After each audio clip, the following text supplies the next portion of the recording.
Okay, have you ever felt like native English speakers are just talking way too fast? Yeah. It's like they're speaking some kind of secret code or just mumbling. Right. You shared a masterclass with me about speaking and understanding faster English, so we are diving into that today. Yeah, and I think it'll be great to not just figure out how to understand rapid-fire English, but also how to speak it more naturally and fluently ourselves. For sure, for sure. I saw in the source material, they talk about this shadowing technique. I'm really curious to learn more about that. But first, why does English sound so fast to non-native speakers in the first place? I think it's a few different things all coming together at once. One big thing is connected speech. Okay. Which is basically how words kind of blend together. Yeah. Instead of what do you want? It sounds more like wadaya wanna. Yeah. So it's not that the words themselves are faster. It's just they all kind of... They mush together. Yeah, they get mashed together, yeah. And then there's all those contractions too, right? Absolutely. Contractions and reductions are everywhere in natural English. And I think they definitely add to the speed. Things like, going to do, becoming gonna, or want to, shrinking to wanna. Yeah. It's like we like to be lazy with our words, but it makes it hard for people to understand. Yeah. No, what is this schwa thing I keep hearing about? Yeah, so the schwa... What is that? The schwa is a tricky one. It's like this chameleon vowel that changes based on the sounds that are around it. Oh, okay. It's this really unstressed, kind of mumbly sound you hear in words the classic example is banana. It's not banana, it's more like bunana. Yeah. It just becomes this lazy sound. So the schwa, it can pop up in any word then. Yeah. Not just, banana is the one everyone uses. It can even happen a bunch of times in the same word. Think of the word photography. Yeah. It's not photography, it's more like photography. Oh, wow. Okay, yeah. The schwa can really change how a word sounds. It really is like a secret code. I think an audio example would be really good here. Yeah. The masterclass actually gives an example of, I should have told you earlier, both at kind of a slower speed and a native speed. Okay. So let's listen to that. Sounds good. Audio plays, I should have told you earlier, followed by, I should have told you earlier. Yeah. It's crazy. It does. It's almost like two different languages. I can totally see why this is a challenge. Yeah. But what's cool is that you don't necessarily need to hear every single sound to get what's being said. Our brains are actually really good at filling in the missing information. That's good to know because, yes, some of that is impossible to understand. Okay, so how do we train our ears to be better at decoders of all this? Well, one really good way is to practice something called chunking. Okay. And basically, instead of getting stuck on each individual word, you try to hear phrases as units. Oh. It's kind of like how we read, right? We're not focusing on each letter. We group the letters into words. Yeah. And then phrases. Can you give me an example? Yeah, sure. Imagine someone's like, do you want to grab some lunch later? Yeah. If you try to pick out every single sound. Yeah. It's just a jumble, right? Yeah. But if you kind of chunk it together in your mind, you want to grab some lunch later. Right. It becomes way more clear. Oh, yeah. So you kind of get the big idea. Yeah, you're listening for the key idea and not every little word. Exactly. Cool. That kind of leads into the next thing, right? About listening in layers. It does, yeah. This sounds very Zen-like. It is. It's think about listening to a song for the first time. You're not going to catch all the words, all the lyrics, all the nuances right away, right? Yeah. Same thing with English. So we're listening to the same thing multiple times. Yeah. Okay, and what are the layers? Well, so on the first pass, you're just listening for the gist. Who's talking? What are they talking about? Right. And then on the second listen, you try to pick out keywords that'll give you more context. Okay. And then on the third listen, that's when you can really zero in on the tricky bits, the connected speech, maybe those contractions you couldn't quite pick out the first time. Okay, it's kind of like peeling back an onion, right? Exactly. You get a little more information every time. You got it. Cool. We actually have a dialogue example in the masterclass that we can use to try this. Perfect. Audio plays. Hey, do you want to grab some coffee? Yeah, but let me finish this first. Cool, I'll meet you in 10. Okay.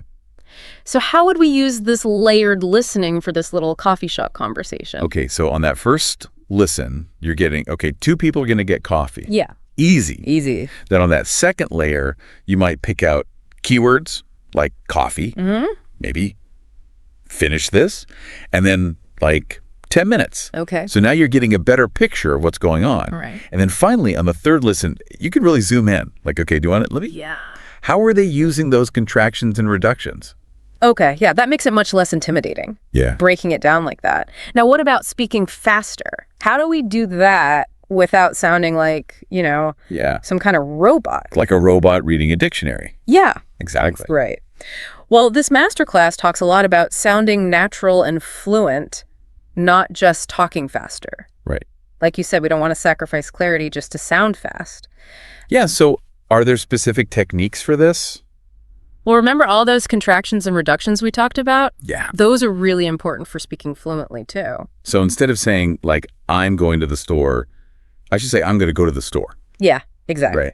Oh. And it might feel a little weird at first, It does. but I promise it just makes your English sound smoother and more effortless. Okay. But how do we actually get used to doing that? Right. Well, that's where that shadowing technique comes in. Okay. So you are going to be like a vocal chameleon.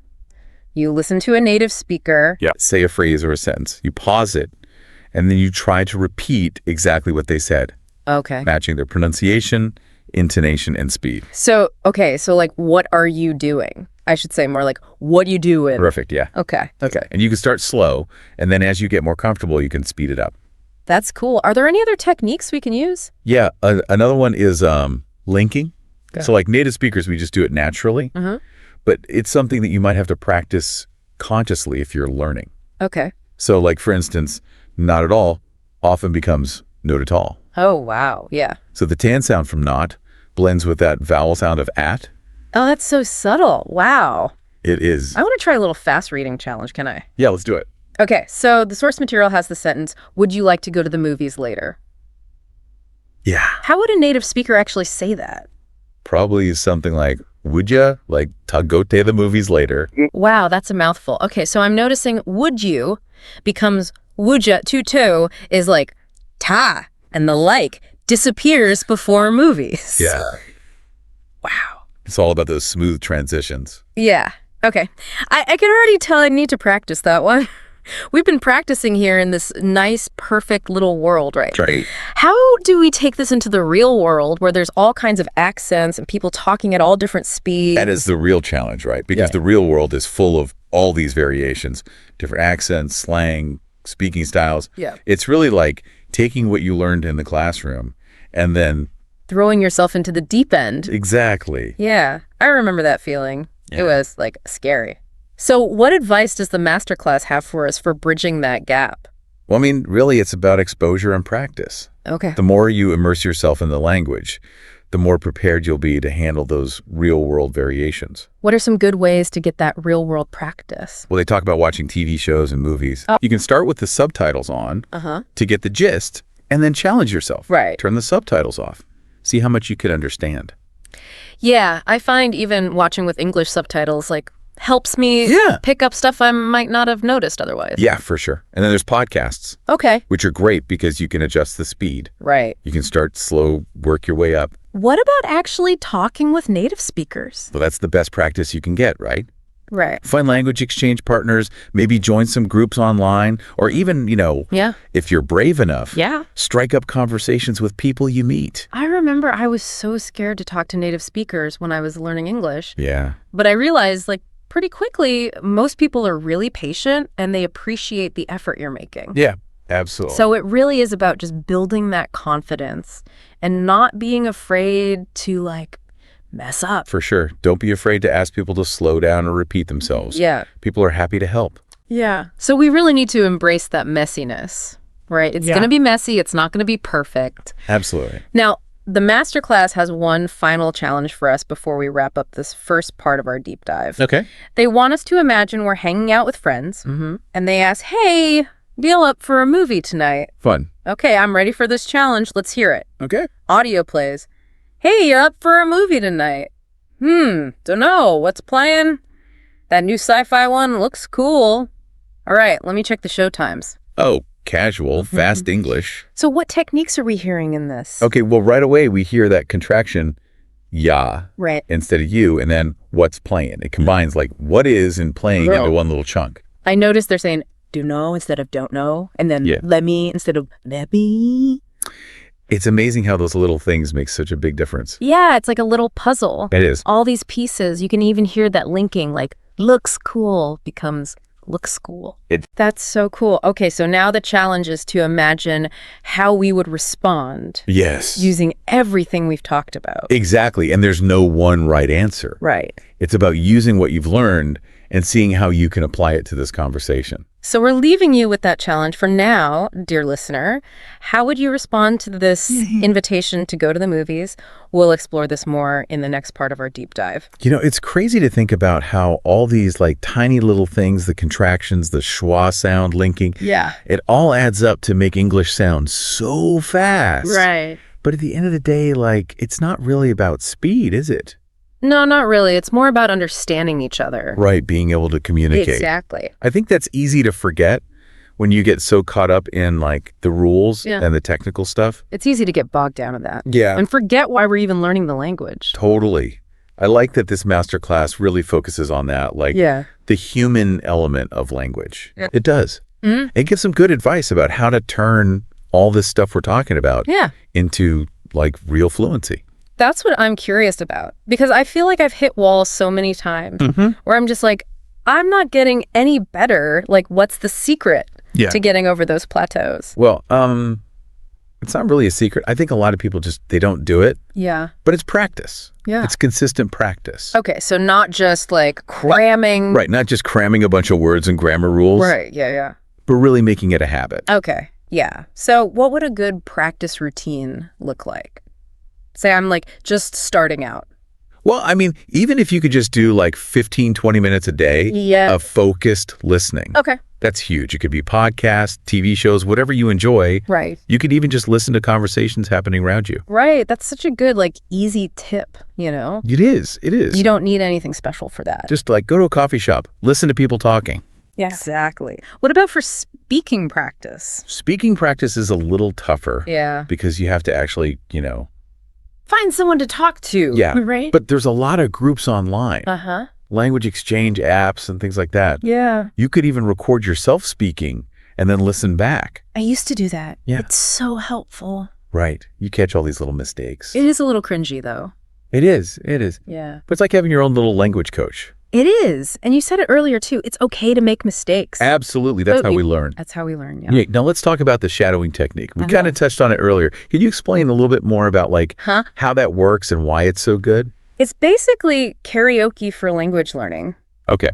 You listen to a native speaker. Yeah. Try to repeat exactly what they're saying. Okay. Matching their rhythm, intonation, everything. So it's like a workout for your mouth? It is. It is. Getting it to do all those weird sounds. Exactly. And you could do it with anything. Okay. Like a podcast, a song, Oh, cool. a scene from a movie. That sounds fun. What are some tips for making practice in general more interesting? Yeah, I mean, a lot of times people think of it as a chore, right? Yeah. But I think it's important to find stuff that you're actually interested in. Right. Like if you love to cook, watch cooking shows in English. If you're a sports fan, listen to sports commentary. It's so true. Like when it's something I like, it feels like I'm like not even trying. Right, because you're actually paying attention. Yeah, exactly. So yeah, just find ways to connect your interests with language learning. Right. It shouldn't be boring. No, it should be fun. Yeah. Even when we are enjoying it, I feel like we all hit those like plateaus. Yeah. How do we deal with that? Well, I think it's important to remember that progress isn't always like a straight line, You're going to have times when you feel like you're rocketing forward and times where you feel like you're just stuck. Yeah, like going backwards almost. Right. And that's totally normal. Yeah. But you can't give up. Right. Just keep practicing and trust the process. It's like when you're working out, right? It is. It is. You hit those plateaus. It's like, I'm doing all this and nothing's happening. Right. But just like with fitness, consistency is key. Okay. Just keep at it. And celebrate those like little wins, right? Yes, absolutely. Yeah. Because it's easy to get focused on this big like end goal. Yeah. And forget how far you've come. Right. It's like looking at old pictures of yourself like, oh my God. Exactly. You make so much progress. Yeah. And that actually brings us to like confidence. Right. It does. Because when you can understand and be understood, you feel more confident. You feel more like able to... You're not just a passive observer, you're an active participant. Yeah. A whole new world opens up, basically. It does. It does. Yeah. Okay, so we've talked about a lot of technical stuff. We have. And resources, and even like the emotional and social benefits of being fluent. I know this masterclass has one last challenge for us before we wrap up this section of our deep dive. Okay, I'm ready. So, remember that movie night situation we talked about? Yeah. Our friends invited us to go to a movie. Yeah, they asked you up for a movie tonight. And we heard all the back and forth about, Yep. you know, what's playing and everything. What time? Yeah. Yeah. Okay, so now the challenge is, what would you say? There's no script this time. No, I like it. Just, like, what would you say? It's like they're saying, okay, here are all the tools. Now you go. Exactly, yeah. Make something beautiful. Yeah. It's your turn. Yeah, and I think that's what this whole deep dive is about, right? It is, yeah. It's not about memorizing. Yeah. It's about being able to actually use the language. It's about empowering you to use the language. Yeah, yeah. So, dear listener, that's the challenge for you. Put yourself back in that situation. Yep. What would you say? How would you use these techniques we've talked about? Yeah, don't overthink it. Yeah. Just, like, what's your gut reaction? Yeah. Have fun with it. I love that. Okay, I'm going to try. Okay. So if my friends asked if I was up for a movie, I might say, yeah, totally. What are we thinking of watching? Perfect. I'm using a contraction. You are. I'm keeping it casual. You are. And I'm expressing enthusiasm. Yes, you are. I love it. And I'm already feeling more confident just thinking about, I love that. you know, using all this stuff. Yeah, and that's what it's all about, right? Is finding your own voice. Yeah. And just being comfortable. Awesome. So, dear listener, we want you to find your voice. Yes. Experiment, try new things, push yourself out of your comfort zone a little bit. And remember, fluency is not like an end point. Right. It's an ongoing journey. It is, yeah. Full of ups and downs, and it's all about connection, you know? Right. It is, yeah. Connecting with other people. Okay, I think this is a good place to take a quick break, and then we'll come back and wrap up our deep dive into speaking and understanding fast English.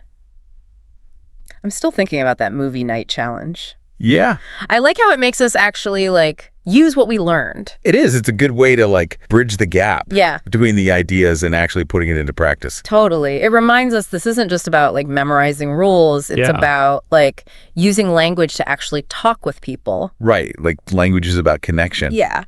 This deep dive has been awesome. Yeah. Can we do a quick recap of what we talked about? Yeah, for sure. Just to make sure I've got all the like, key takeaways? Okay, well, I think the first thing to remember is that speed is just one part of being fluent. Okay. You don't want to just talk fast. Yeah. You got to be clear. Yeah. And you got to sound natural. Right. So it's like a balance. Exactly. Okay, and one way to do that is using all those contractions and reductions. Yeah, definitely. Those are super important. Yeah. They really make your English flow. Now, what about chunking? Oh, yeah, chunking's huge. Yeah. Training yourself to hear those chunks of words instead of every single word. It's like we're upgrading our brains. It is. It's like a software update. Yeah. For your ears. That's a good way to put it. And then we have that layered listening approach. First the gist, then the keywords, then all the like subtle details. Right, like connected speech and all that. Okay, and then for speaking, we've got that shadowing technique. Ah, yes, shadowing. That was really cool. Like having a pronunciation coach in your ear. Exactly. And you can do it with anything. Right, any material that interests you. Yeah. So we've got all the tools. Now what's the secret to like putting this all together? What's the magic formula? Well, again, it's not really a secret. It's consistent practice. Oh. Finding things that you enjoy. Right. It should be fun. It should be fun, yeah. It shouldn't feel like a chore. Totally. Because when it's fun, you actually want to do it. Exactly. And you'll learn faster that way, too. Yeah. So, like, find things that you're into, like movies, podcasts. Yeah. Or connect with other people who are learning. Yeah. You can all practice together. Now we all know fluency isn't like you don't just arrive there one day. No, it's a journey. Yeah. With lots of twists and turns. Yeah. And we're going to mess up along the way. Oh, for sure. You just got to, like, keep going. Absolutely. Celebrate the wins and learn from the mistakes. I think that's a great way to wrap up our deep dive. Yeah. So, dear listener, hopefully this has given you some new ideas for how to take your English to the next level. Yeah. Keep practicing and keep exploring. And keep connecting with people. Yeah, because at the end of the day, language is about connecting. So true. That's it for our deep dive into speaking and understanding fast English. Thanks for joining us. We'll see you next time. Ever feel like you're just wading through a sea of words? Uh-huh. Yeah, I know that feeling. But today, we're diving into the deep end. That's right. We're going to explore some advanced English vocabulary, 15 words to be exact. Okay. And they're all from this book, Test Your English Vocabulary. Sounds like a challenge. Well, it's not about memorizing definitions or anything like that. Oh, good. We're going to uncover their hidden depths and how these words connect to the bigger picture. I like that. It's fascinating how these words can really unlock a deeper understanding of human behavior and communication and even our perception of time. Absolutely. And to make it a little easier, we'll group our 15 words into themes. Okay. First up, the art of communication, All right. or sometimes the lack of it. Right. Let's start with loquacious. I'm sure you've met someone like this. They could talk a blue streak. Yeah. Holding court at a party, even if no one else gets a word in edgewise. Oh, yeah, for sure. That's our loquacious friend. Yes. It's interesting to contrast that with someone who's laconic. They might only say a few words, but those words carry weight. Think of a seasoned judge delivering a verdict. Just brief, to the point, no wasted syllables. Oh, I like that example. Now, have you ever noticed how some people use big words to actually avoid clear communication? All the time. That's where obfuscate comes in. Right. It's like they're trying to build a wall of jargon to hide behind. It happens a lot, especially in fields like, law or finance. Yeah. Sometimes it's unintentional. They're so used to speaking a certain way, they don't realize it's confusing to others. Right. But other times it's a deliberate tactic, make things seem more complex than they are. Yeah, it's like they think if they use enough fancy words, no one will question what they're actually saying. Right. But we're smarter than that. Absolutely. We're going to see right through that obfuscation and get to the heart of the matter. And sometimes the most straightforward language is the most powerful. Okay, enough about communication. Let's talk about behavior. Our next group of words explores some interesting character types we all encounter. Okay. The sycophant, the ostentatious, and the austere. Let's start with the sycophant. All right. Oof. Just the word makes me cringe.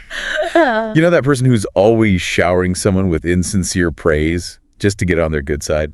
Yeah, the classic yes man, always trying to curry favor. It's interesting to think about why someone might behave this way. Could it be a lack of confidence or maybe even a manipulative strategy to gain power? Oh, it makes you wonder, right?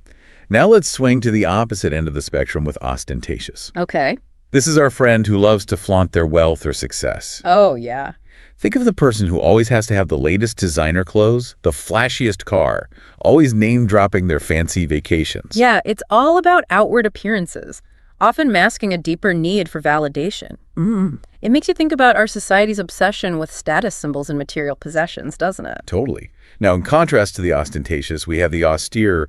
This describes someone who lives a simple, unadorned life. Right. They're not interested in flashy displays or material wealth. Think of a minimalist who values experiences over possessions. That's a fascinating counterpoint to the ostentatious lifestyle. In a world that constantly bombards us with messages about what we should want and need, the austere individual chooses a different path. And I think the word propensity ties all three of these words together nicely. How so? Well, it refers to our natural tendencies or inclinations. We might have a propensity for flattery, for extravagance, for simplicity. These tendencies shape our behavior in all sorts of ways. Exactly. We all have propensities, and recognizing them in ourselves and others can be key to understanding why we act the way we do. Now let's shift gears and get a little philosophical. Our next group of words deals with time and the intangible. Okay. Ephemeral, ubiquitous, and the ineffable. All right. Have you ever experienced something beautiful but fleeting, like a stunning sunset that disappears in minutes? Oh, yeah. That's the essence of ephemeral. It's about recognizing the beauty in transience, in those moments that are precious because they don't last. In a world that often values permanence and stability, the ephemeral reminds us to cherish the fleeting moments. That's beautifully put. Now, on the flip side, we have ubiquitous, which describes something that's absolutely everywhere. It used to be rare to see someone using a smartphone, but now they're ubiquitous. You see them on every street corner and every cafe. Yeah, it's incredible how quickly things can shift from novel to commonplace. Right. The ubiquity of technology, for example, has had a profound impact on our lives, for better or for worse. And finally, we come to ineffable, which might be my favorite word of the bunch. Oh, why is that? Well, it describes something so profound, so awe-inspiring, that words simply cannot capture it. Have you ever had an experience like that, where language just failed you? Absolutely. Yeah. Sometimes the most profound experiences are the ones that transcend language, like the feeling of standing on a mountaintop overlooking this vast landscape or witnessing the birth of a child. These are moments that defy easy description. It makes you realize the limitations of language, doesn't it? There are some things that words simply can't convey. And yet that doesn't stop us from trying, from searching for the words that come closest to expressing the inexpressible. Well said. Ready to tackle our next set of words. Hit me with it. This group focuses on actions and reactions. Yeah. Perfunctory, temerity, and recant. We'll start with perfunctory. Okay. You know those days when you're just going through the motions? Yeah. Doing something out of habit or obligation, but without any real heart? Yeah. That's perfunctory in action. We all have those days, right? The key is to recognize when we're stuck in a rut and to make an effort to infuse our actions with more intention and meaning. So true. Now let's talk about temerity. Right. This word is all about boldness, audacity, even a little bit of recklessness. It's about having the guts to do something daring, even if it goes against the grain. Right. Have you ever witnessed an act of pure temerity? Yes. Actually, I recall a time when a junior researcher presented this groundbreaking theory that challenged, the established thinking in the field. Wow. It was a bold move considering the potential backlash from senior colleagues. Wow, that takes courage. It does. That makes you wonder, what's the line between temerity and foolishness? I guess it depends on the outcome, right? I suppose it does. But sometimes those acts of temerity are the ones that lead to true innovation and progress. And finally, we have recant. Okay. This is about taking back your words, admitting you were wrong, often in a public way. Right. It could be a politician retracting a statement, a scientist revising a theory, or someone simply owning up to a mistake. It's a powerful act, recanting. Yeah. It requires humility, a willingness to acknowledge our fallibility. In a world where people are often afraid to admit they're wrong, recanting can be a sign of true strength and integrity. It's about putting truth above ego, which can be a tough thing to do. It can. All right, ready to move on to our last group of words. Let's do it. This one's all about dreamers and realists, and it centers around the word quixotic. Quixotic. Named after the idealistic knight, Don Quixote. Right. He's famous for tilting at windmills, mistaking them for giants. It's a wonderful example of how idealism and imagination can sometimes clash with reality. Exactly.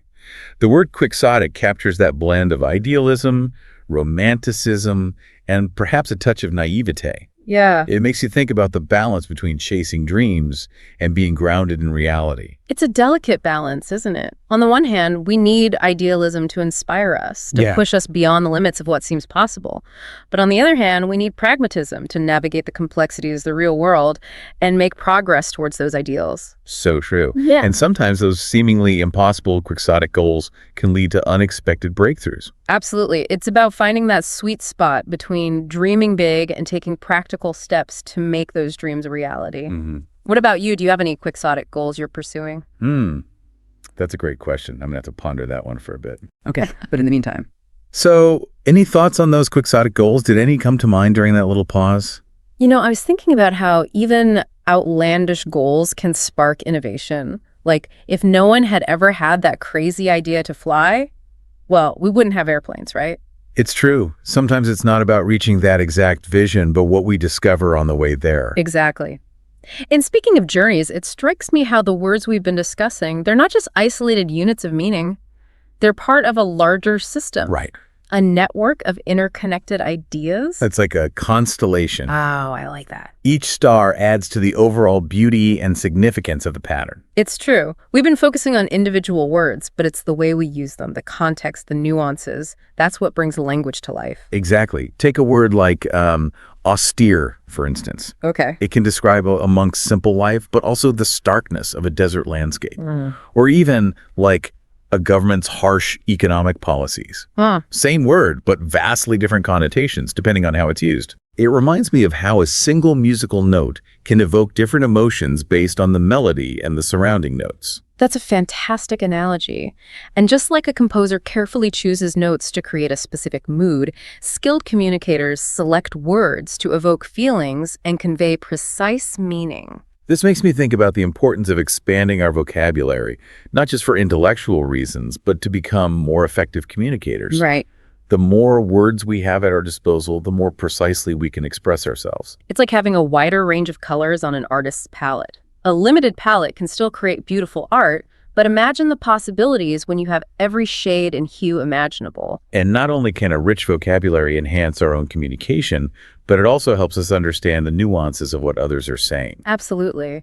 Think about how, politicians or advertisers use carefully chosen words to influence our opinions and behaviors. It's true. The more we understand the subtle ways language can be used, the better equipped we are to critically evaluate the messages we're bombarded with every day. It's about becoming more aware of the power of words, both for good and for bad, but also appreciating the beauty and complexity of language, Right. how it can be used to inspire, to connect, to create art. And that brings us back to the word ineffable. Okay. It describes those experiences that transcend language. Right. Even though some things defy description, that doesn't mean we should stop trying to express them. I agree. It's the effort, the reaching for meaning that enriches our understanding. I love that perspective. Yeah. Even if we can't perfectly capture an experience in words, the act of trying can help us process it, make sense of it. Absolutely. And sometimes those struggles to find the right words lead to the most profound insights. It's like those moments when a poet struggles to find the perfect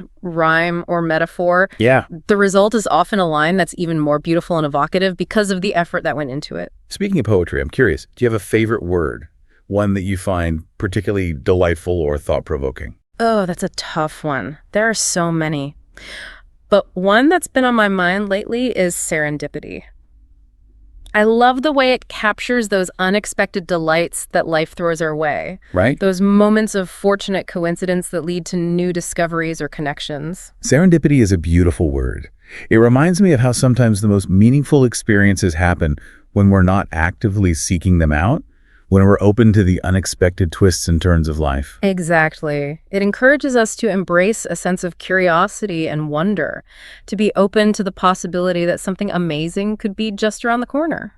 And who knows, maybe our deep dive today will lead to some serendipitous discoveries for our listeners. They might stumble upon a new favorite word or make an unexpected connection between these words and their own lives. I certainly hope so. After all, language is about so much more than just definitions. It's about expanding our perspectives, connecting with others, and exploring the richness of human experience. Now, before we get too philosophical, I think it would be helpful to bring some of these words to life with some concrete examples. Absolutely. It's one thing to understand a word in the abstract, but it's another to see how it's actually used in context. For instance, we talked about obfuscate earlier. Yeah. I'm curious, how might you see that word used in, say, a legal setting? Oh, that's an interesting one. In law, you might see obfuscate used to describe a defendant's attempts to hide assets or mislead the court. Or it could be used to criticize a lawyer's dense and confusing legal arguments. So they're intentionally trying to make things difficult to understand. It seems that way sometimes. But as we've been saying, the more we understand these words and the ways they can be used, the better equipped we are to see through those attempts at obfuscation. Exactly. And speaking of context, I think it'd be interesting to explore the etymology of some of these words. Oh, yeah. Trace their origins back to ancient languages and historical events. I love that idea. Etymology can be like a detective story, uncovering hidden layers of meaning and revealing the fascinating journeys these words have taken over time. For example, did you know that quixotic comes from the Spanish novel Don Quixote? It's amazing to think how a single literary character can inspire a word that becomes part of our everyday language, That's true. carrying with it the spirit of idealism and romanticism. It's like these words become vessels, carrying centuries of history and cultural meaning within them. And by delving into their etymology, we can unlock those hidden layers of meaning and gain an even deeper appreciation for the words we use. It's like going on a linguistic treasure hunt. But instead of digging for gold, we're unearthing the stories and cultural influences that have shaped our language. And those stories can be just as valuable as any treasure. They remind us that language is a living, breathing entity that's constantly evolving, shaped by the people who use it and the world around them. This conversation has really sparked my curiosity. Yeah, mine too. I'm eager to delve even deeper into the world of language and explore more of its hidden treasures. Me too. And I have a feeling our listeners are ready to continue this journey with us. I think so too. Should we take another short pause and come back for a final round of exploration? That sounds like a perfect plan. We'll be back soon to wrap up our deep dive into advanced English vocabulary. Welcome back to our deep dive into advanced English vocabulary. Glad to be back. It's been such a fascinating journey exploring all these nuances and hidden depths of these words. Yeah, I agree. It really makes you realize how much richness and complexity there is in language. Absolutely.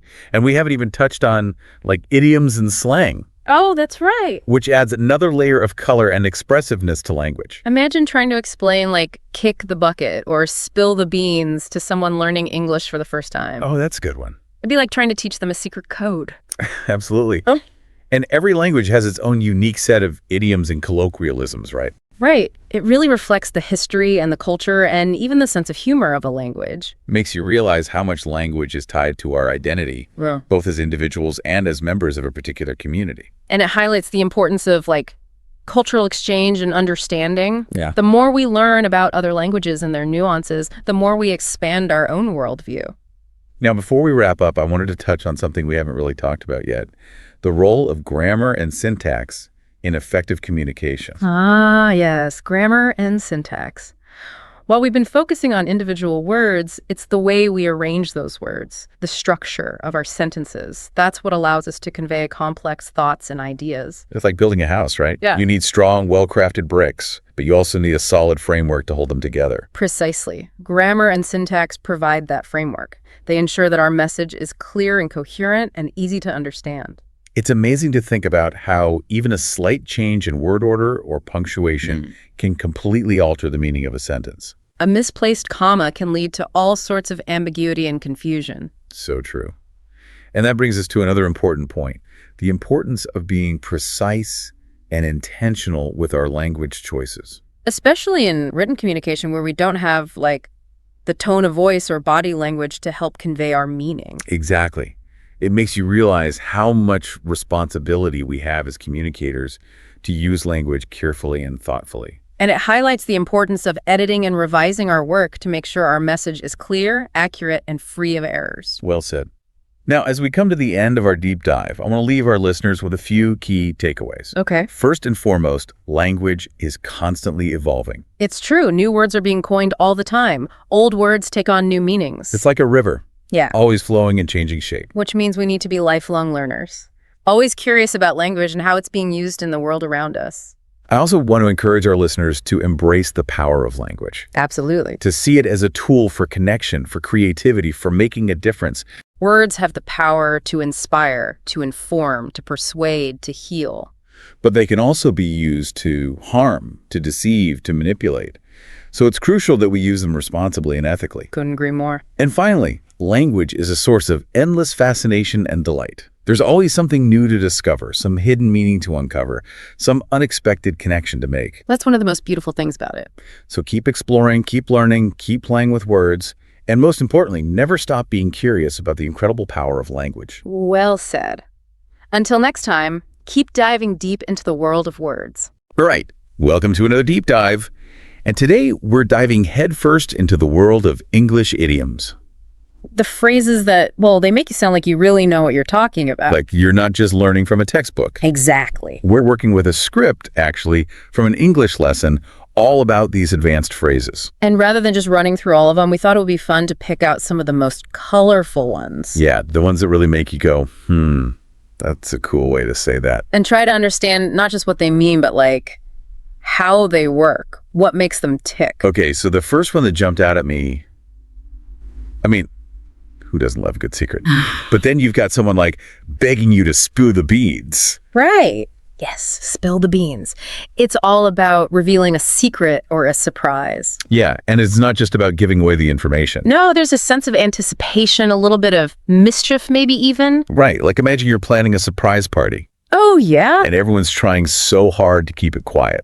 But you can just see the excitement bubbling over. And that's when you say, come on, spill the beans. Who else is in on this? Exactly. And the funny thing is, spill the beans, it actually has a really interesting history. Oh, does it? It goes all the way back to ancient Greece, where voting, believe it or not, was often done using beans. White beans meant yes, and black beans meant no. Oh, wow. So if you say, accidentally knocked over the container. You'd be revealing the results, literally spilling the beans. You got it. I mean, isn't that fascinating? Each of these little phrases. Yeah. It's like a little window into the past. Yeah. Speaking of the past, this next one, by the skin of your teeth.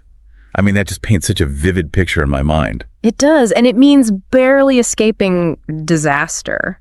Achieving something, but only just... Yeah, like by the narrowest margin possible. I always picture someone like sprinting to catch a train just as the doors are closing. Oh, yeah. And they make it on it just barely. Out of breath, heart pounding. Yeah, and there's this incredible feeling of relief. That sense of, I can't believe I made it. Right, like against all odds. And it's something, we all connect with. Oh, yeah, absolutely. We love those stories of close calls and narrow escapes.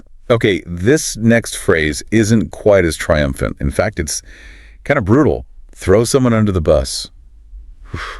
Yeah, this one definitely has a darker edge to it. Doesn't it? It implies betrayal, right? Like to save yourself. Exactly, often at the expense of someone else. Like in a really cutthroat environment. You see it a lot, unfortunately, in workplaces, maybe even just in social situations. Yeah, those times when you need to protect your own reputation, even if it means sacrificing someone else. Right. Not a pretty picture. Like taking credit for someone else's work or blaming them for your own mistakes. Yeah, definitely not a compliment to be thrown under the bus. Not at all. Okay, let's lighten the mood a bit.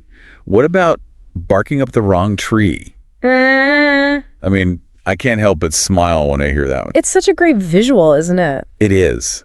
Like picturing this dog just going crazy at the base of a tree. And meanwhile, the squirrel is like way off in the bushes somewhere. Totally oblivious. And it's a perfect metaphor for, well, pursuing a mistaken course of action. Like you're totally on the wrong track. Yeah, but what I love is the tone. It's often delivered with a kind of a playful, gentle nudge. It's like, hey, I think you might want to rethink this one, buddy. Exactly. Speaking of wrong tracks, have you ever noticed how bad luck seems to come in waves? Oh, yeah. It's like when it rains, it pours. And that's where add insult to injury comes in. It's like the universe is piling on. It is. You lose your keys, your phone dies, you miss the bus, all in the same morning. It's like, come on, give me a break. And this phrase really gets at that feeling of, a bad situation becoming even worse. Like a little extra kick while you're already down. And I think even though it's describing something negative, there's a certain humor in it. There is. It's like finding the absurdity in the midst of chaos. Exactly.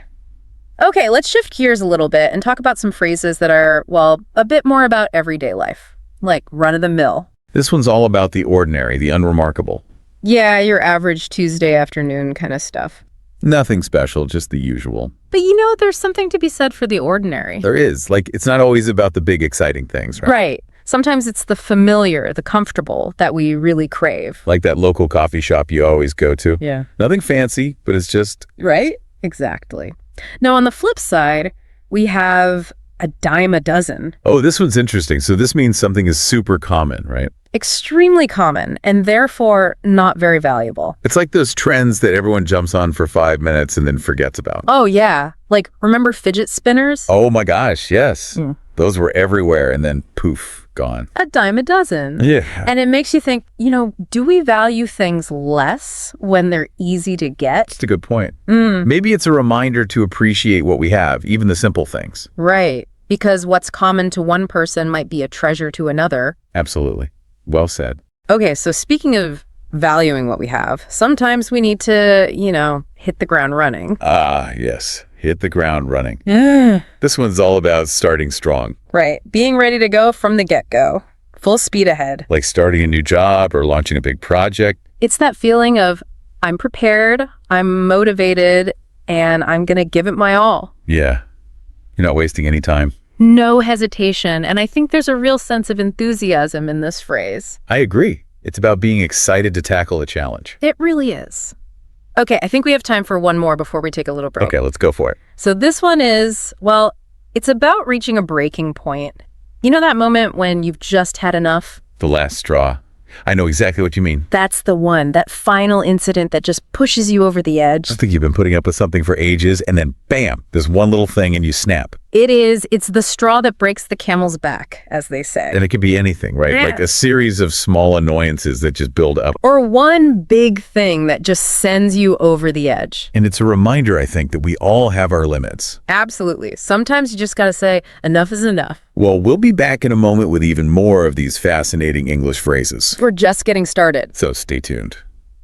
All right, welcome back to the deep dive. We are uncovering all the mysteries behind these colorful English phrases. Yeah, these sayings that we use all the time, but maybe haven't really stopped to think about. Right, like where they come from. Yeah, or what they really mean. Exactly. Okay, so next up we have one that I think everyone can relate to, up in the air.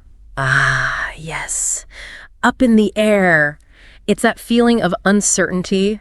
Like when things are undecided, plans are on hold. You know, you're just kind of waiting to see what happens. It's that feeling of like limbo, almost. Yeah, it is. Like imagine you're waiting to hear back about a job offer or like a college acceptance. Oh yeah, those are definitely up in the air moments. Big time.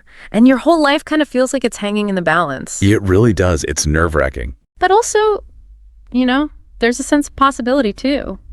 Things could go either way. That's true. It could be good or bad. We just don't know yet. Exactly.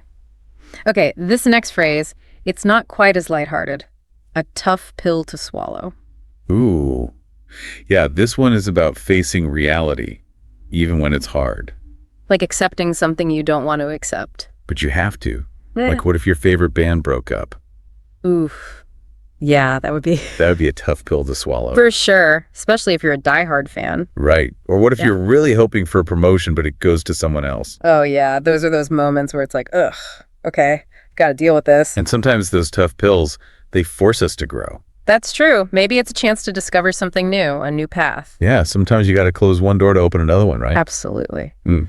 Okay, so this next phrase always makes me think of those like epic movie montage scenes, you know, where the hero is training and getting ready for the big challenge. Oh, pull out all the stops. That's a good one. That's it. It's about giving something your absolute all, putting in maximum effort. Yeah, like you're holding nothing back. Right. Imagine you're planning a huge event like a wedding or a big fundraiser. You could pull out all the stops to make it amazing. You got it. It's about going above and beyond, exceeding expectations. Yeah. No half measures here. Right. Okay, this next one just conjures up such a vivid image, caught red-handed. It's like something straight out of a detective movie. It is. You can practically see the scene, the culprit standing there, the evidence right there in their hands. There's no denying it. No escape. They're busted. And there's something about that, you know, that moment of being caught. It's just so dramatic. Yeah, like the jig is up. It speaks to our fascination with justice, you know? We want to see the truth revealed. Okay, so let's talk about go the extra mile. This one's all about effort, isn't it? It is. It's about going above and beyond what's expected, putting in that extra effort. Not just doing the bare minimum. No, it's about exceeding expectations, showing that you really care. Like if a coworker stays late to help you with a project. Even though they don't have to. Yeah, that's definitely going the extra mile. It can be the little things too, like taking the time to really listen to someone. Or offering to help out when you see someone struggling. Exactly. It's about being thoughtful, considerate. Yeah, those little acts of kindness that make a big difference. Absolutely. And lastly, we have a phrase that perfectly captures, well, the power of trends. Jump on the bandwagon. Yeah. This one's about joining the crowd, right?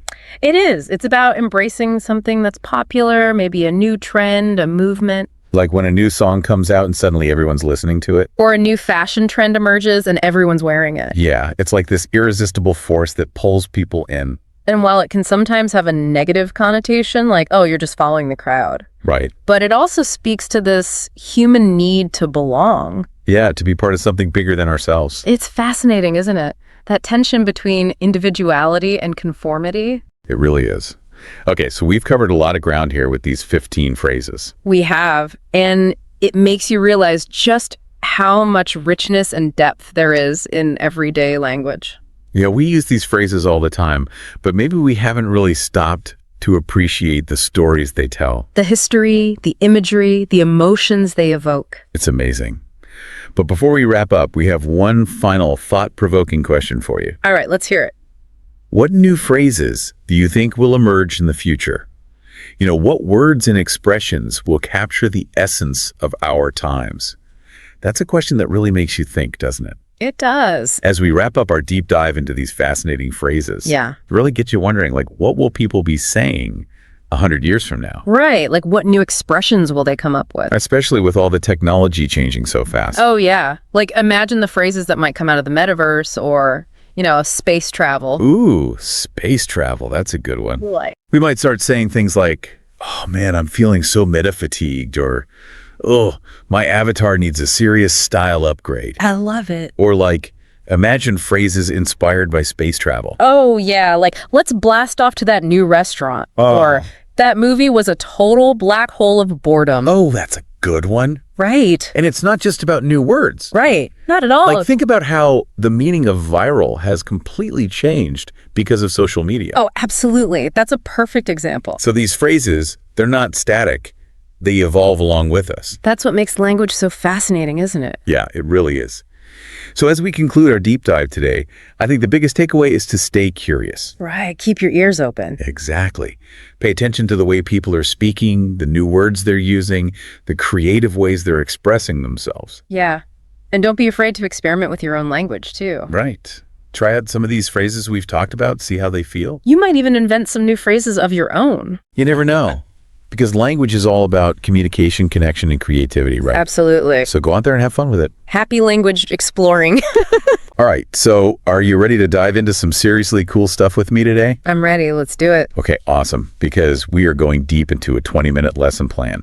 And this one is all about helping you master intros. Yeah. Like when you meet someone new. Oh, yeah. And sharing your experiences, like how to tell a captivating story. It's all about boosting that conversational charisma so you can ditch those awkward silences and connect with people like a pro. You know what I find really interesting about this plan? It's not just about memorizing lines or, like a script. Yeah. It's about understanding like the psychology behind a truly great introduction. Oh, totally. And they really walk you through it step by step, from like warming up those conversational muscles to actually role-playing scenarios. So it's like you're not just learning the theory. Right. You're building real confidence in those practical skills you can actually use out in the wild. I love that. And you know what else I love? Right. How they kick things off with an icebreaker activity. Uh-huh. It's so simple, but so clever. Okay, so picture this. You pair up with someone and you share a unique fact about yourself, something that most people wouldn't guess. Like a little treasure hunt of personal trivia, right? I like that. So what's something most people wouldn't guess about you? Oh, wow. Putting me on the spot already. Exactly. I don't know. Maybe I used to be a competitive ballroom dancer. No way. Yeah, it's true. See, that's what I'm talking about. It gets you thinking, and it's a fantastic way to break the ice without feeling like all eyes are on you, It's true, and it subtly shifts everyone's mindset from feeling like, oh gosh, I have to perform or say something super clever. Exactly. To realizing that, hey, everyone has something interesting to share. It creates this instant sense of camaraderie, and it sets the stage for, more genuine sharing as the conversation goes on. It's like a warm-up for your soul. I like that. So, okay, you're all warmed up, feeling good. Now it's time to level up your vocabulary. Okay. This plan introduces 5 advanced expressions that, let's be honest, make you sound incredibly sophisticated. It's like giving your intros a linguistic makeover. Love it. So the first one is, I hail from. Ooh, fancy. Now, doesn't that sound so much more intriguing than just saying I'm from? Definitely paints a more vivid picture. Right. Instead of just stating a location, you're evoking a sense of origin and background. Yes. Remember the example they used? I hail from a small town nestled in the rolling hills of Tuscany. Oh, stop it. Suddenly, you're not just from Italy, you're from a place with history, with charm. Maybe even some delicious pasta. I'm already picturing the vineyards. Right. And it's not just about sounding fancy. It's about being memorable. Which brings us to the next phrase I'm passionate about. It's engaging, and it tells people what lights you up. What's interesting here is that it's not just about listing hobbies. Yeah. It's about conveying your enthusiasm and even hinting at the values that drive you. That's a good point. So, for example, instead of saying, I like photography, right, you could say, I'm passionate about capturing the fleeting beauty of everyday moments. Ooh, I like that. It adds depth and personality. It's like you're not just taking pictures. You're an artist capturing those little moments in time. Exactly. Now, this next phrase is a conversation starter. One thing that shaped me was, It's an invitation to share a pivotal moment in your life and show how you've evolved. It's a powerful way to create a connection by revealing a piece of your personal journey. And it doesn't have to be, some grand life-altering event. Right. The example they use is, one thing that shaped me was learning to play the guitar as a teenager. Oh.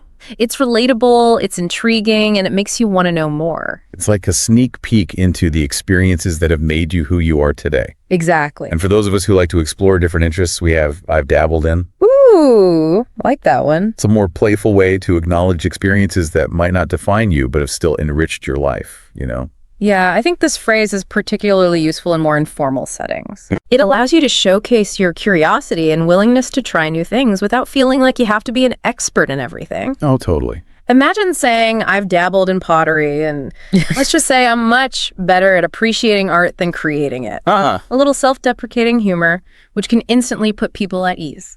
That's a great point. Humor can be such a powerful tool for connection. It really can. Now, this last phrase is all about self-awareness.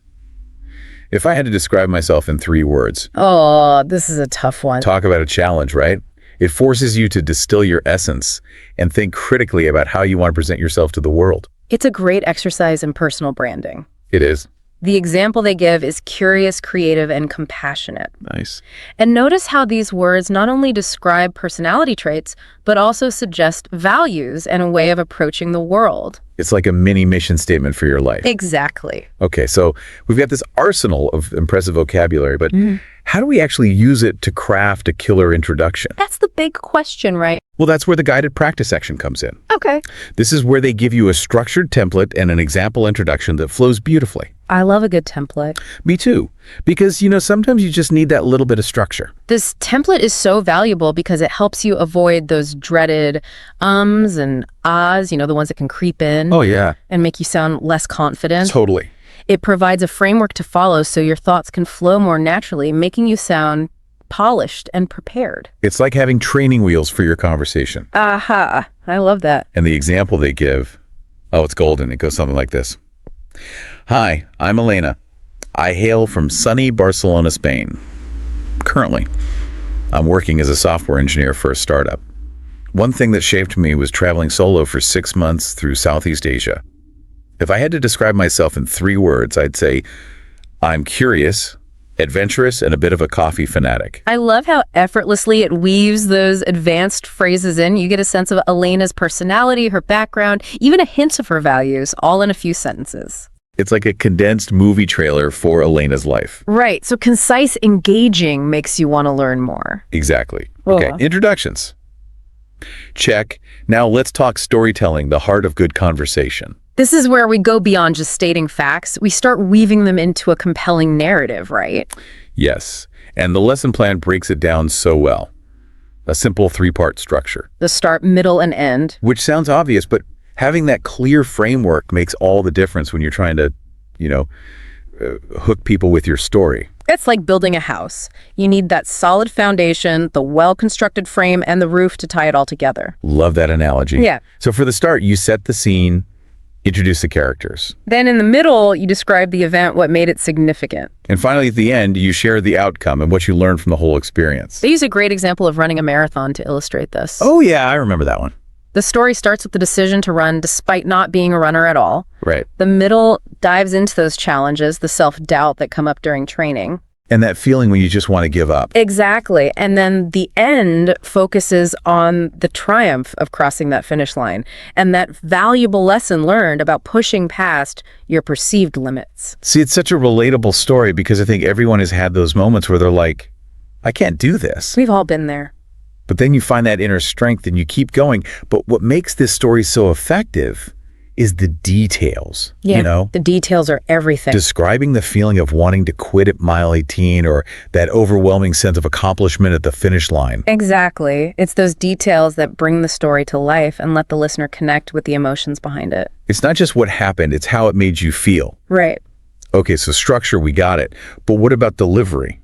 How do we make sure our stories land with impact? That's where the role-playing activity comes in. Ooh, this is where the rubber meets the road. Exactly. So the lesson plan has, you imagine you're at a networking event, okay? And you have to introduce yourself and share a story or an interesting fact I can see how some people might be hesitant to role play. Oh, for sure. It can feel awkward, especially if you're not used to putting yourself out there. But isn't that kind of the point, to get comfortable with those feelings and develop the confidence to share your story, even when you're feeling a bit vulnerable? Absolutely. It's like any skill, the more you practice, the more natural it becomes. Yeah. And the beauty of role-playing is that safe environment. You know, you can experiment, get feedback, refine your approach without the pressure of a real-life situation. It's like a dress rehearsal before opening night. Exactly. And speaking of wrapping things up, the lesson plan ends with reflection and homework.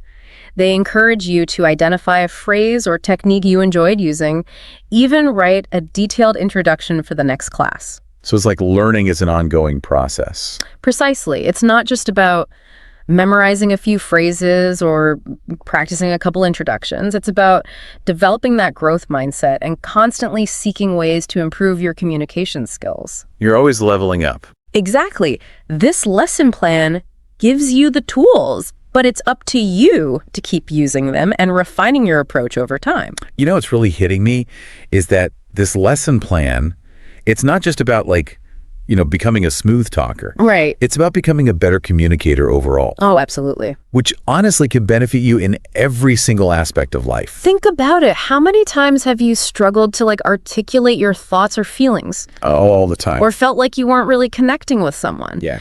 This lesson plan gives you the tools to bridge those communication gaps and build stronger, more meaningful relationships. It's funny, we often think of communication as something that just happens naturally, but it's really a skill. It is. And like any skill, it takes practice and intention to develop. What I find fascinating is that even though we communicate all the time, constantly, we rarely take the time to actually analyze how we do it. That's so true. This lesson plan encourages you to become more mindful of your communication style and to identify areas where you can improve. So it's like having a personal trainer, but for your communication skills. Exactly. It helps you pinpoint your strengths, work on your weaknesses, and ultimately become a more confident and effective communicator. And the best part is you can see the results in real time, you know? As you practice these techniques, you'll notice that conversations flow more easily, connections deepen, and misunderstandings become less frequent. So as we wrap up this deep dive, let's leave our listener with a challenge. Okay, I like it. Don't just file this information away, put it into practice. I challenge you to try out one of these techniques today. Yes, don't wait for the perfect opportunity. Start small. Maybe you try out one of those power phrases at your next meeting. Ooh, good one. Or share a story with a friend using that start, middle, and end structure we talked about. Pay attention to how people respond. You might be surprised by the impact a few well-chosen words or a well-told story can have. And most importantly, have fun with it. Communicating shouldn't feel like a chore. It should be an opportunity to connect, to share, and to express yourself authentically. Every conversation is a chance to learn and grow. So embrace those opportunities and watch as your communication skills blossom. You got this. We have absolute faith in your ability to become a more confident and engaging communicator. Until next time, happy connecting. Okay, imagine this. You're at a cafe, just eavesdropping on the conversation at the next table. Yeah. And they're like, my car broke down. Oh, no. I'm totally running out of time. I just want to give up and go home. Classic. And you're thinking, wait, what's with all these verbs and prepositions? It's like a secret code. Right. It's phrasal verbs galore. Exactly. So that's what we're diving into today, phrasal verbs. Those tricky little combos that can make or break your fluency. We're going deep with this awesome guide to the top 10 most frequently used phrasal verbs. Which I'm excited to unpack with you. Because once you master these, you'll sound so much more natural. It's like leveling up your English, Totally. So first up, get up. Ah, the classic. Seems pretty basic, right? I mean, it's like, getting out of bed. Yeah, the guide defines it as rising from bed or a sitting position. Right, but I feel like there's more to it. Oh, there always is with phrasal verbs. Like you might get up for work, but you might get yourself up after a tough workout, Exactly, that yourself adds a little extra oomph. Right, like you're really pushing through. All about the nuance. I love it. Okay, so the practice sentence here asks, what time do you get up on weekends? Ooh, good question. What about you? Are you an early bird or do you sleep in? Weekends are for sleeping in. Same here. Definitely. Okay, moving on to turn on and turn off.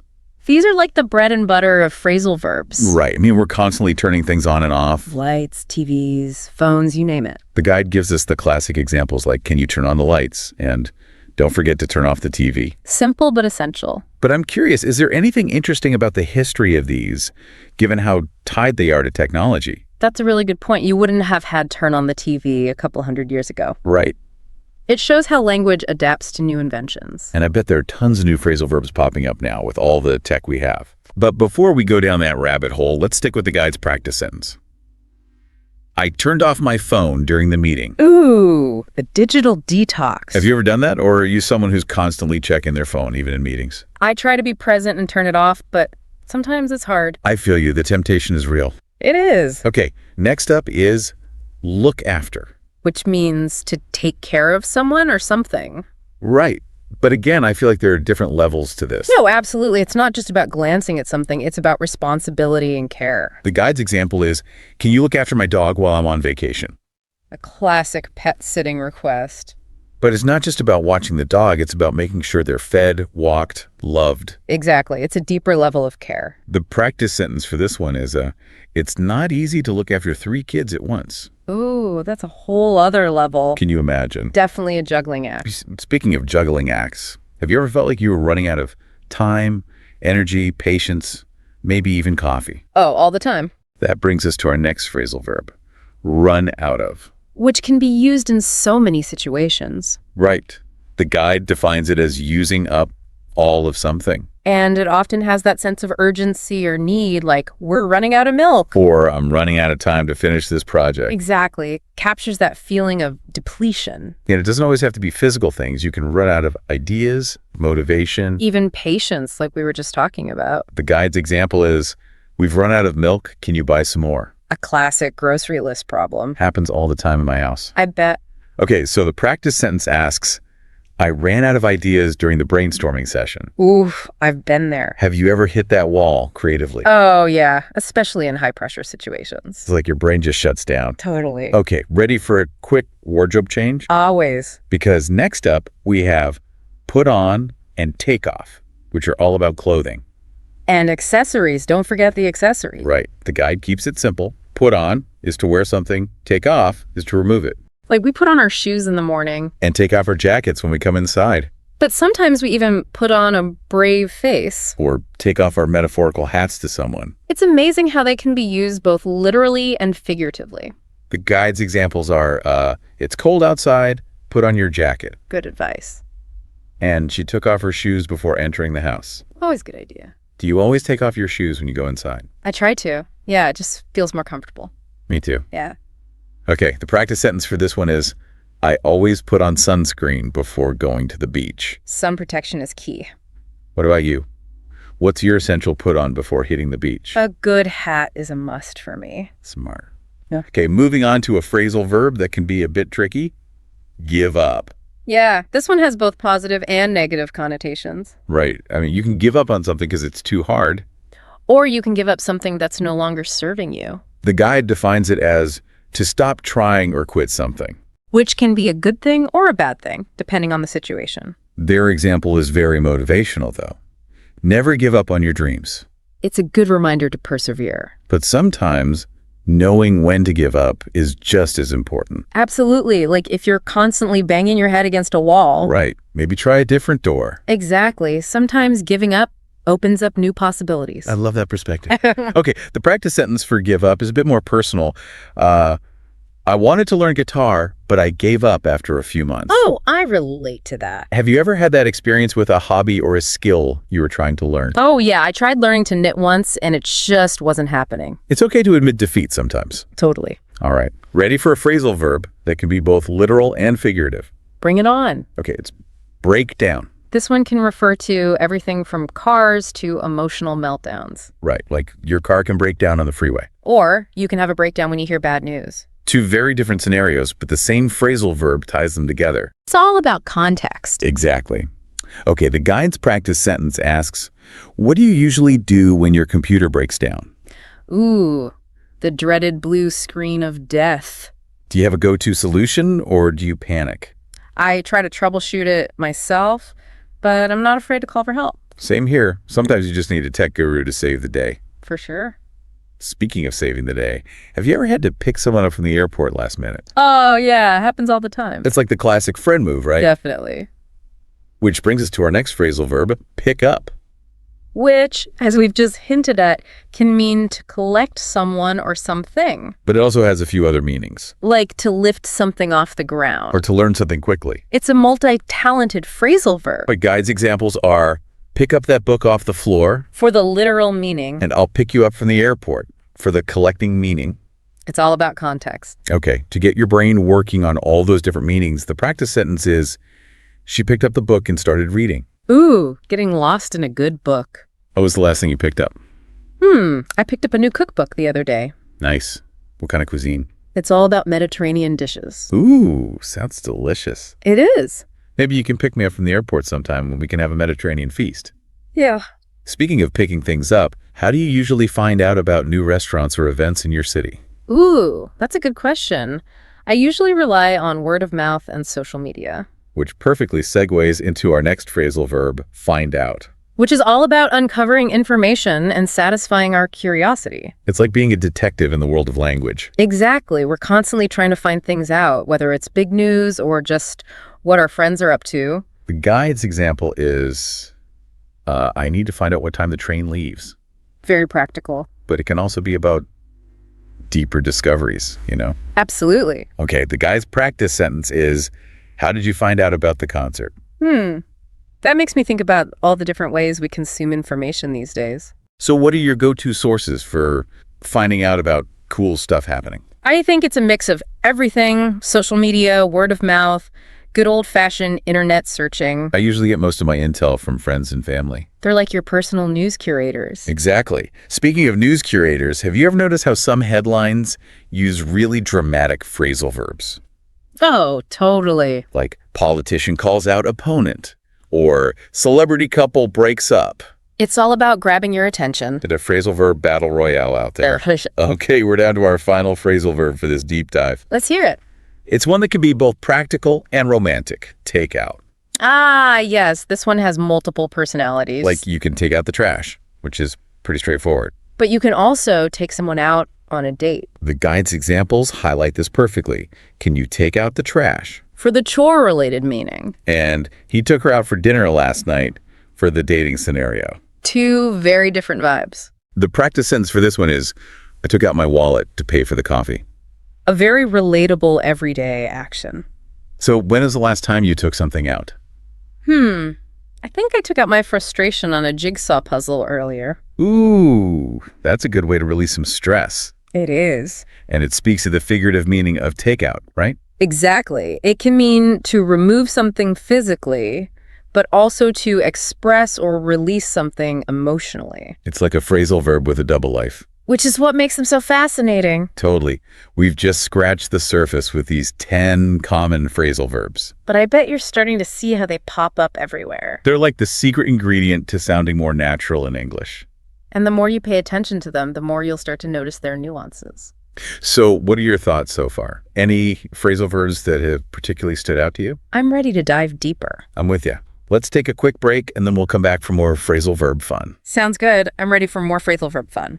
Me too. It's like we're uncovering this hidden layer of the English language. Right. And before the break, we were talking about how they can reflect cultural nuances. Yeah, like take someone out for a date that's very American. Exactly. In other cultures, inviting someone out might be phrased totally differently. It's fascinating how these little phrases give us a glimpse into different cultures. And even within English, phrasal verbs evolve over time, like with technology. Oh, totally. Swipe right. That's a modern classic. Exactly. Language is always adapting. Okay, so we've explored this first batch of common phrasal verbs, but why are they so prevalent in English? Well, it's partly historical. English loves combining verbs and prepositions. It's like a linguistic Lego set. I like that. And it allows for subtle shades of meaning. Right, like look at versus look after. There's a difference. Look after implies more responsibility. Exactly. And while they can be tricky for learners, they make things easier for native speakers. They're like shortcuts, but you have to know the code. So it's a trade-off. Learners have to work harder, but then they unlock this fluency. Precisely. Did you notice how some phrasal verbs cluster around certain themes? Ooh, yeah, like a lot of these relate to daily routines. Getting up, turning things on and off, running out of stuff. It's like they reflect our everyday experiences. And it makes learning them more engaging, right? You can connect them to your life. Absolutely. It's not just memorizing lists, it's understanding how we use language in the real world. Speaking of real-world experiences, have you ever had a phrasal verb mishap? Ooh, let me think. Okay, this one time I was traveling in Europe, trying to order takeaway coffee, to go. Yeah. But instead of saying, take this coffee to go, I said, can I take this coffee off? Oh, no. The barista looked at me so confused. I can imagine. I was so flustered, I ended up just pointing and making gestures. It happens to the best of us. But it taught me a valuable lesson. You have to understand the nuances of these phrasal verbs. Context is everything. That's exactly. All right, I'm ready to dive into those new phrasal verbs you mentioned. Let's do it. All right, so those new phrasal verbs, you mentioned some before the break. Yeah, they're like these little linguistic time capsules. Capturing the zeitgeist. Exactly. Binge watch. That's pure streaming culture. And swipe right. Online dating in a nutshell. It's even gone beyond dating, like swipe right to approve an idea. I've heard that. It's amazing how language spreads. But then there are the ones that reflect the maybe the downsides of modern life. Like ghosting, the worst. Yeah, it's like the digital version of disappearing. And burnout, doom scrolling, those are heavy. And capture that feeling of overwhelm, Totally, like we're searching for the words to describe this modern anxiety. Right. But there are also some fun new ones. Level up is a good one. Oh yeah, that's a motivational one, like from video games. It's about growth, progress. Exactly, and it's playful. And then there's adulting, which is just so relatable. Ugh. Adulting. The millennial struggle. It's like all those things we're supposed to know how to do. Taxes, bills, appointment. But we're all just figuring it out as we go. Faking it till we make it. And laughing about it on social media. Exactly. Shared experiences, even if we're all adulting differently. So what do all these new phrasal verbs tell us about the future of English? I think they show how adaptable language is, always changing. It's not static. It reflects how we live, how we communicate. And phrasal verbs are a perfect example. They encapsulate trends, technology, even emotions. It's like each one is a little snapshot of a moment in time. What new ones will we have in 5 years, 10 years? It's exciting to think about. So for anyone listening, be curious about language. Pay attention to how it's used. Don't be afraid to ask questions, to experiment. You might even invent the next great phrasal verb. That's the challenge I'm leaving everyone with. Embrace the playfulness of language. Phrasal verbs are just one small part of it, but they show how dynamic and fascinating English can be. Exactly, and I think that's a great place to wrap up our deep dive. Thanks for joining us on this linguistic adventure. Until next time, happy exploring the world of words. Happy exploring. Welcome back for another deep dive. Today we're going to be tackling something you use every day, probably without even thinking about it too much. Oh, yeah. Like what? Numbers and time. Okay, interesting. And how are we diving into that? Well, our roadmap for this deep dive is a 100-minute lesson plan. 100 minutes. That's pretty intense. Well, don't worry. We're giving you the express tour. Okay, that makes me feel better. I mean, you might be thinking, I already know numbers. I know how to tell time. But, think about it this way. This deep dive is about the structure of how we learn these concepts. Ooh, okay. I like that. Like whether you're teaching these concepts to somebody else, or maybe you're learning a new language, or maybe you're just fascinated by those everyday things that we kind of take for granted. Yeah, it's funny how the most basic things can actually be pretty complex when you really look at them. Exactly. Yeah. So what I found really interesting about this lesson plan that we're looking at is how systematic it is. Oh, interesting. Like it starts with the most basic building blocks, and then methodically adds complexity as it goes. So it shows how our brains build up to a really sophisticated understanding, but from a simple starting point. Yeah, exactly. It's pretty cool. And it jumps right in with numbers. Okay, so 1, 2, 3. Well, it actually starts with counting 1 to 20 first. Okay, that does seem pretty basic. Yeah. But does it really? I mean, I remember when I was a kid, getting the number order right was a big deal. Why does 7 come after 6? It's funny because when you think about it, that decimal system that we use every day, it really relies on understanding those first 10 digits, right? And then you build from there. And even across languages, a lot of languages have similar structures for those early numbers. Oh, that's interesting. So it's kind of a common starting point for communication no matter where you are in the world. So it's sort of like a universal language in a way. In a way, yeah. Like a Rosetta Stone for numbers. I like that. But then English gets tricky, right? Like 13 versus 30. Ugh, don't even get me started. I still mix those up sometimes. I know. It's like, why does English have to be so complicated sometimes? Well, and the lesson plan actually highlights those pronunciation pitfalls early on. Ooh, that's sorry. Like right from the beginning. It's like, okay, watch out for these. So after you get 1 to 20 down, then it moves on to like, how do you build bigger numbers? Like all the way up to 99. And that's where understanding place value becomes like really, really important. Place value. Yeah, like 21, 32, 45. It's all about seeing the pattern, how the tens and the ones like work together. Oh, okay. So it's like you're cracking a code. Exactly. It's like a number code. So we've cracked the code up to 99. We're on a roll. But what about those giant numbers? Like, does it cover those too? It does. So this lesson plan goes all the way up to 10,000. Whoa. Yeah. And it really emphasizes that logic of thousands, hundreds, tens, and ones. Okay, so it's still building on that same foundation, even when you get to those really big numbers. Exactly. It's all connected. And it even touches on Roman numerals, which I think is really fascinating. Roman numerals, like IVX. Yeah, because it shows how differently like ancient civilizations approached numbers. Oh, that's cool. It's like a totally different way of thinking about it. Right. It's like a whole other number system. Yeah. But let's get real for a second. Yep. How does this lesson plan actually help someone like use numbers in everyday life? That's a good question. Like, it's great to know the theory, but how do you actually put it into practice? Well, that's where it gets really practical. The lesson plan includes things like phone numbers, asking someone's age, talking about money. Oh, okay. So like real world scenarios. Exactly. Using phrases you'd actually encounter in daily conversations. So it's kind of like a cheat sheet for real life conversations. Exactly. And there's even a suggestion for a game of number bingo. Bingo, like with numbers instead of letters. Yeah. I mean, I love bingo, but do you think it actually helps with numbers? Or is it just like a fun activity?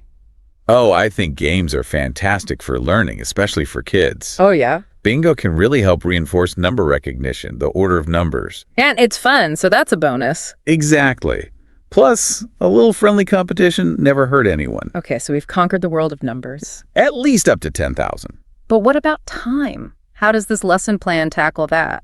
Time is next, and the lesson plan starts by addressing the two main ways we see time: analog and digital clocks. Yeah, those are like the two biggies. Right, and making sure you're comfortable with both is really key because you encounter both in the real world. It's funny, I'm so used to digital clocks now that I almost forget how to read an analog clock sometimes. I know, right? It's like a lost art.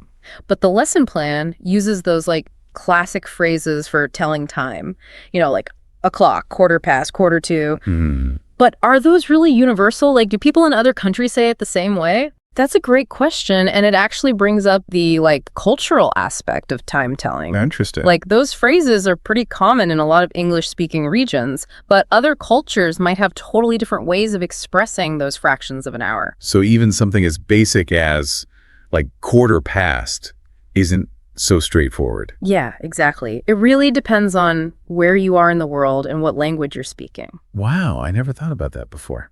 So this lesson plan is making me realize there's a lot more to numbers and time than I initially thought. It's like peeling back the layers of an onion. And the lesson plan also really emphasizes using a real clock to practice telling time. Oh yeah, that visual element is so important, especially if you're someone who learns best by seeing things. So you can actually see the hands moving as you're saying the phrases. Right. It helps solidify that connection between the like abstract idea of time and its physical representation. So it's like you're making time tangible. Exactly. You can actually see it happening. That's pretty cool. And what I really appreciate about this lesson plan is how specific it is about like the actual phrases you would use for asking and telling time. Oh yeah, it gives you the words. Yeah, it's not just about understanding what time it is, it's about how to actually say it in conversation. So it's like giving you the script for those everyday interactions. Yeah, exactly. And that could be super helpful for someone learning English or even just someone who gets like tongue-tied asking for the time. I know, right? It can be surprisingly tricky. It's like suddenly you forget how to say the simplest things. Exactly. And this lesson plan, it just takes away all that guesswork and helps you build confidence. And just like with the number section, it also encourages role-playing to practice those time-telling skills. Oh, that's great. So you're not just learning the words, you're actually using them. It's like putting it all into action. Exactly, learning by doing. So where does this deep dive go from here? We've covered numbers, we've tackled telling time. What's next? Well, now it gets personal. Ooh, The lesson plan shifts its focus to how we use numbers and time in our own daily lives. Okay, now that's something I can relate to. I mean, everyone has a routine, right? Exactly. And that's where we'll pick up in part 2 of our deep dive. Can't wait. Welcome back to the deep dive. Glad to be back. So last time we were talking about how this lesson plan takes a really personal turn. Yeah, it starts to focus on how we actually use numbers and time in our day-to-day life. Like our routines. Exactly. Waking up, going to work, bedtime, those everyday things. It's like they were reading my diary or something. Right. But it's so smart how they incorporate the numbers and time telling we learned in the first part. It's not just about the concepts anymore. It's about applying them. Oh, so they actually give you ways to practice. Yeah, like they actually suggest students write out their daily routines. Oh, interesting. So instead of just saying, I wake up at 7, you'd write. I wake up at 7 o'clock, or I wake up at 7:15. Using those specific phrases. Right, right. So it reinforces what you've learned, but it's also personalized. Exactly. And it made me think, we talk about routines all the time, but do we ever really stop and analyze them? Analyze them. How do you mean? Well, how much of our day is really dictated by the clock versus how much is actually our own choice? That's a good question. Never really thought about it that way. But the lesson plan doesn't just stop at routines, does it? Nope. It goes beyond those basic routines and gets into things like appointments and transportation schedules. Oh, okay. Stuff that can get a little tricky if you're not really comfortable with numbers and time. Right. Like imagine trying to catch a bus or make a doctor's appointment if you can't clearly communicate what time you need to be there. Oh, yeah. That's when it stops being theoretical and starts being real life stress. Exactly. And that's why this lesson plan is so helpful. It gives you those tools to feel confident and in control, even in situations where you might feel a little anxious. Makes sense. But how do you actually know if someone's really grasped all this? Is there a test? Of course. There's another quiz, and this time it mixes numbers and time together. Ooh, a combo quiz. That sounds like a good challenge. Though, sometimes I think I learn more from making up the questions than actually answering them. Oh, I totally agree. When you have to come up with the questions, you have to think about the material in a whole different way. Yeah, you have to anticipate what someone else might need to know, and that really helps you understand it better yourself. So maybe we should encourage our listener to try making their own quizzes about numbers and time. Ooh, I like that. A deep dive challenge for our listeners. But before we get too carried away with quiz making, let's step back for a second. Okay. What have we actually learned from this deep dive into the lesson plan so far? Well, I think it shows that even with something as basic as numbers and time, there's real method to learning them. Like a step-by-step process. Yeah. Right. You start with the building blocks and then you layer on complexity, always making sure to connect back to how you'd actually use this stuff in real life. It's like a reminder that learning should be both structured and meaningful. Exactly. And I think it's interesting how interconnected everything is. We started with numbers, then time, then routines, and now these more complex scenarios. It's like it all builds on itself. Right. It's not just separate topics, it's all woven together. And that's where we'll pick up in the final part of our deep dive. We'll see how this lesson plan really pushes learners to become fluent and confident with numbers and time in any situation. And we're back for the final part of our deep dive into numbers and time. It's amazing how much ground we've covered, right? It really is. We started with something as simple as counting to 20, and now look at us. It's all thanks to this amazing lesson plan. The last part, we were talking about how it gets into these more real-life situations. Yeah, like going to appointments, figuring out travel schedules, the stuff that can be kind of stressful if you're not totally comfortable with the language. Exactly. And it's here, in this final stretch, that the lesson plan really seems to emphasize, conversational fluency.